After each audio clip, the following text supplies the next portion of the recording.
¿Qué tal? ¿Cómo están? Buenas noches. Un gusto saludarle en este jueves en 2020 en C7. Muchas gracias a las personas que nos ven en Estados Unidos y Canadá. Un saludo para todas ellas y también para quienes nos sintonicen y nos escuchen a través de la multiplataforma de C7 en el 96.3 de FM y 630 de AM.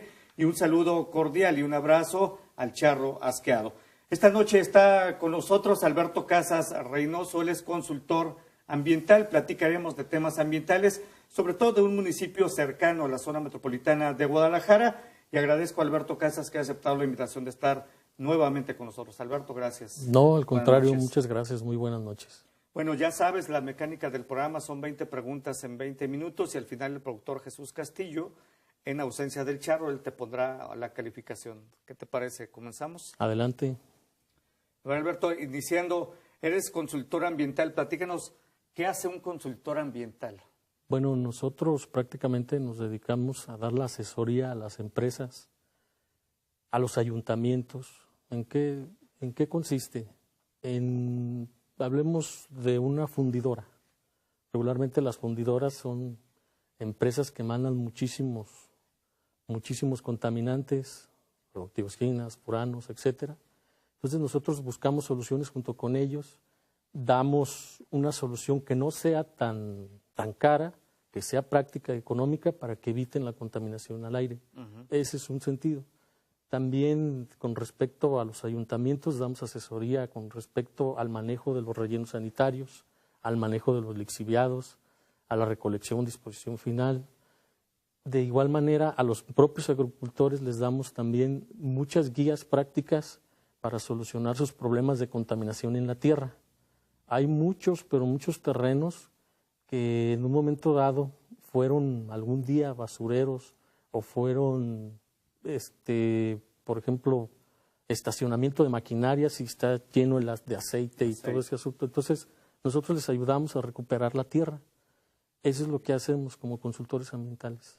¿Cómo es la situación de la contaminación, ya no digamos en Jalisco, sino en zona metropolitana? De veras que estamos cada día peor, de veras que sí. Y desafortunadamente ni la autoridad ni el particular hacemos nada. Y digo hacemos nada porque yo me cuento entre ellos, porque al final ese es mi trabajo y cuando queremos nosotros intervenir con alguna otra empresa dicen que no les interesa, que están muy bien, que ellos tienen sus ingenieros y que tienen todo controlado.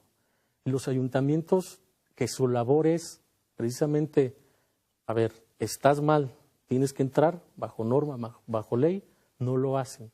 Entonces es responsabilidad tanto de la empresa como del gobierno. Ahí hay una coparticipación y seguimos igual o peor, y sobre todo en el municipio del Salto. Si tú caminas por ahí por la altura de la IBM, que es el corredor industrial Verde Castillo, a partir de las 7 de la noche hay una nata densa de humo, de fundidoras, de ladrilleras, de las propias empresas. No ves, en serio, está terrible. Y lo puedes ver si vas por carretera Chapala pasando el periférico, en cuanto entras al municipio del Salto se nota. Como si fueras al aeropuerto. Es correcto. A esta hora, a las 7, 7 y media, más a la 1 de la mañana, 2 de la mañana, está terrible la contaminación. El humo es denso, muy fuerte, parece neblina. Y ya ahora en estos tiempos que comienzan los fríos, que comienza en esa zona a dar neblina, pues es peor, no ves nada, es peligroso y aparte pues te daña la salud. Desafortunadamente es la verdad y el municipio del Salto cada día más se contamina y va avanzando. Alberto, hablas mucho del municipio de Salto. ¿Tú naciste en el Salto? Yo nací aquí en la ciudad de Guadalajara, pero tengo viviendo en ese municipio desde 1985. Y me llamó mucho la atención cuando yo llegué a una calle con, yo digo, como un coto privado. Coto privado, ¿por qué? Privado de agua, de luz, de drenaje, de teléfono. No teníamos ningún solo servicio. Y cuando llegamos a esa calle, la calle Maderas, en Las Pintitas, mi mamá empezó a gestionar. Y el primer servicio que entró a esa colonia fue el teléfono.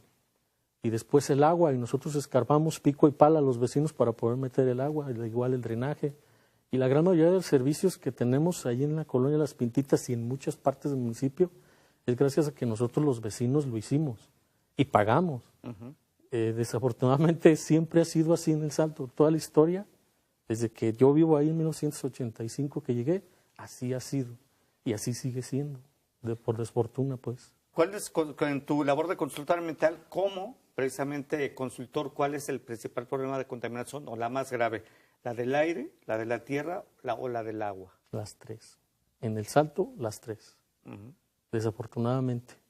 Tenemos en el municipio del Salto pues, el río Santiago, que es, de acuerdo a nuestros amigos de Greenpeace, es el río más contaminado de Latinoamérica. Lo tenemos nada menos y nada más que en El Salto. El aire, como te había dicho, pues, ladrilleras, fundidoras, pulidoras, etcétera, etcétera, etcétera. Y la tierra, ahí también hubo muchos basureros industriales y que hoy los construyeron como Parques del Castillo, construyeron fraccionamientos en lo que eran tiraderos industriales.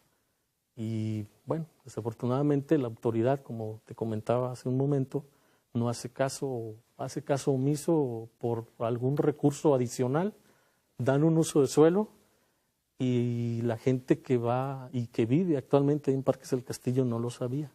Pero estos problemas de contaminación obviamente no surgieron en años recientes. Tú llegaste en el 85, pero no sé si en esa fecha ya existían los problemas graves de contaminación en la zona de El Salto. O sea, esto se ha ido agudizando en fechas recientes, porque yo te preguntaría, antes no era así, y obviamente hay un motivo por el cual está el poblado del Salto en ese lugar, ¿no?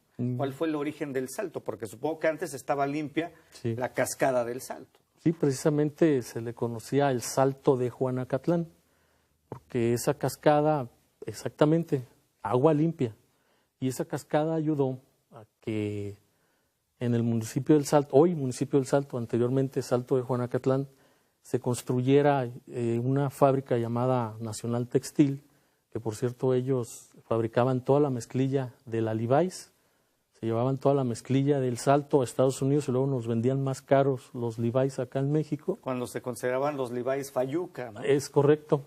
Y fíjate nada más, la mezclilla era de aquí del Salto y la pagábamos 2 o 3 veces más. En esos entonces, efectivamente, ese río Santiago, me cuentan pobladores que fundaron el municipio, que pescaban, había peces. De hecho, filmaron una película, Jorge Negrete y María Félix, en esa parte del río, cuando todavía era muy hermoso.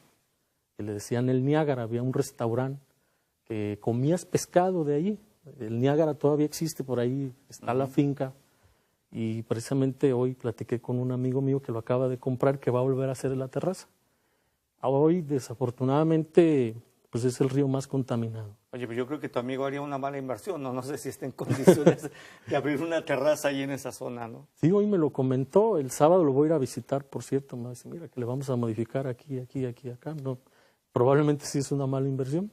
Oye, ¿la textilera que mencionas siguió funcionando en El Salto? Desafortunadamente hubo una huelga de trabajadores en 1991 y esto provocó que se cerrara definitivamente la Nonatex, que es el alma mater del municipio del Salto, y que después los propios trabajadores, por recuperar su recurso de lo que les debía a la empresa con anterioridad, consiguieron por ahí un empresario, vendieron todo el terreno, todas las naves, toda la industria, toda la maquinaria, y desafortunadamente estos empresarios destruyeron todo.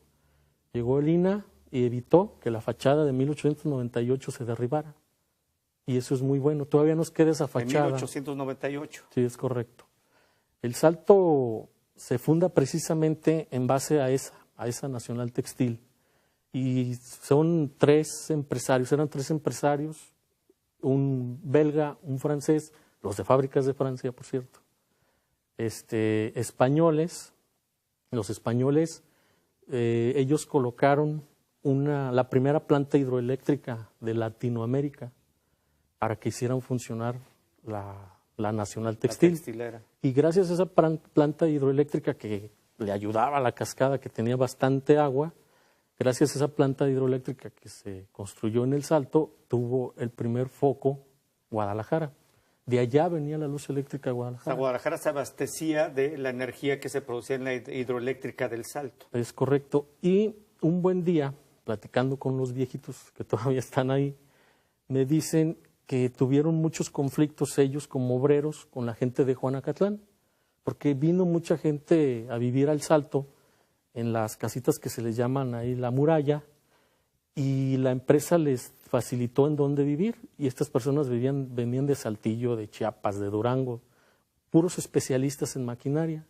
Ellos iban a Juanacatlán, allá estaba el templo, conocían a las muchachas, se empezaron a pelear ahí por las muchachas, y de repente ya la gente que vivía en El Salto no dejó cruzar a los de Juanacatlán para que no trabajaran. Ahí es donde comienza el conflicto, se estalla una pequeña huelga y ya no trabajan, y de repente el señor gobernador de aquellos entonces aquí en Jalisco. Alberto, permítanos hacer una pausa Ya me breve, emocioné. regresamos para seguir platicando de esta historia muy interesante del Salto. No sé si el Salto de Juanacatlán o el Salto nada más. No, ahora ya es el nada Salto. más el Salto. Una pausa, volvemos.